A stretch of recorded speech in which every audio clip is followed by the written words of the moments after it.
RCM के product केवल product नहीं है, वो आपकी किस्मत की फैक्ट्री है।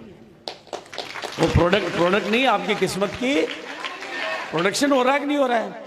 इसलिए आरसीएम के सामानों की ताकत को समझो। वो सामान ही हैं जो इनकी जिंदगियां बदल रहे हैं। ये करोड़ रुपए इनके घर में क्यों आए? और मैं आपको सबको बता देना चाहता हूं, आपको दुनिया को अमीर बनाना आता है। आपको दुनिया को अमीर बनाना आता है। आपके पिताजी पैसा कमाते थे कि नहीं कमाते थे? आपके दादाजी भी कमाते थे, और दादाजी के पिताजी भी कमाते थे, और पिताजी के दादाजी भी कमाते थे। बोलो, आपकी 7 पीढ़ियां पैसा कमाया कि नहीं कमाया? लेकिन वो बदमाश थे कि साथ में ले गए। पिताजी दादाजी साथ में ले गए कि नहीं ले गए? ऊपर ले गए साथ में? नहीं ले गए तो फिर गया कहां? नहीं गए भाई। पिताजी दादाजी साथ में तो नहीं ले गए। ले गए क्या? तो कहां गया?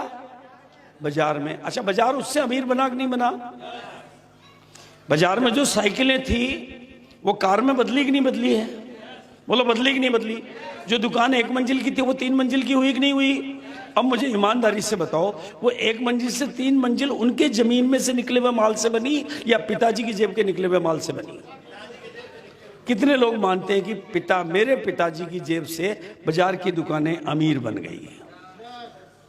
जिनको ये बात समझ में आ रही है वो ईमानदारी से हाथ खड़ा कर दो।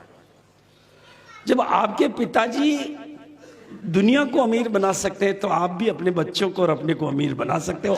उन्होंने भी खरीदारी से ही बनाया था। उन्होंने खरीदारी से ही बनाया था ना अमीर।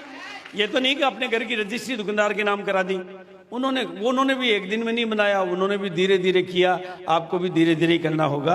आप उनकी खरीदारी से अमीर बाजार बना, आपकी खरीदारी से अमीर आप बनोगे। इसलिए आरसीएम ने आपकी खरीदारी को व्यापार बना दिया, और व्यापार से अमीर बनते। अपनी खरीदारी का व्यापार शुरू कर दो, आपका धंधा शुरू हो गया, काम गुरु हो गया।